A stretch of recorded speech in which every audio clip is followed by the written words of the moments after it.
ভাই যুবদলের আপনি কি ওকে কি কাউকে চিনেন? কয় না, না চিনি না, লাইন কেটে দিচ্ছে। দ্রুত আমি এখানে আসছি, যত দ্রুত সম্ভব আমি এখানে আসছি। তারপরে ছাত্রদল মোহাম্মদপুর থানা ছাত্রদলের এই যে আপনার নাম বলছে যে আহ্বায়ক কমিটির সদস্য, তখন আমি মোহাম্মদপুর থানা ছাত্রদলের সাবেক প্রেসিডেন্টকে ফোন দিলাম। মোহাম্মদপুর থানা ছাত্রদলের সাবেক প্রেসিডেন্ট, সে বললো আমি ভাই চিনি না। তারপরে মহানগর পশ্চিম ছাত্রদলের সেক্রেটারিকে ফোন দিয়েছি মোহাম্মদপুর, হ্যাঁ আক্রামকে। যখনই ফোন দিয়েছি বললো যে ভাইয়া উনি আমাদের কোনো লোক না। তারপরে ছাত্রদলের সাবেক এই আমাদের পশ্চিমের ছাত্রদলের সাবেক সেক্রেটারি, ওকে ফোন দিয়েছি। ও বললো যে না বড় ভাই আমাদের কেউ। হ্যাঁ হ্যাঁ, এখন আমি এসে শুনলাম যে ওনার বিরুদ্ধে নাকি, রাকিব ভাইয়ের বিরুদ্ধে নাকি মামলা আছে, এই জন্য ওনারা আসে। এই কথা তো এটা নিয়ে কথা বলতেছি।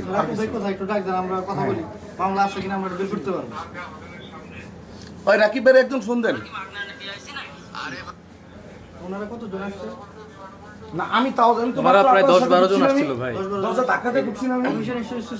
সিসি ফুটেজ থাকার কথা অবশ্যই। এখন বিষয়টা যেটা হচ্ছে যে এখানকার যিনি নির্বাহী সম্পাদক, ওনাদের দাবি ছিল যে ওনার নামে জুলাইয়ের 2টা হত্যা মামলা আছে, ওনারা সেই ডকুমেন্টস নিয়ে এসে তাকে মানে চার্জ করতে আসছে। বিষয়টা ছিল এরকম। এখন ভাই বলতেছে যে আমি এই বিষয়ে জানি না কিছু, যে আমার নামে মামলা আছে কি নাই। এখন যেই 10-12 জন এখানে আসছিল তারা ক্রমান্বয়ে একের পর এক বের হয়ে গেছে, এবং সেটা রাকিব ভাইয়ের সম্মতিতেই বেরিয়েছে। ইভেন ওনাকেও রাকিব ভাই নিয়ে যাচ্ছিল।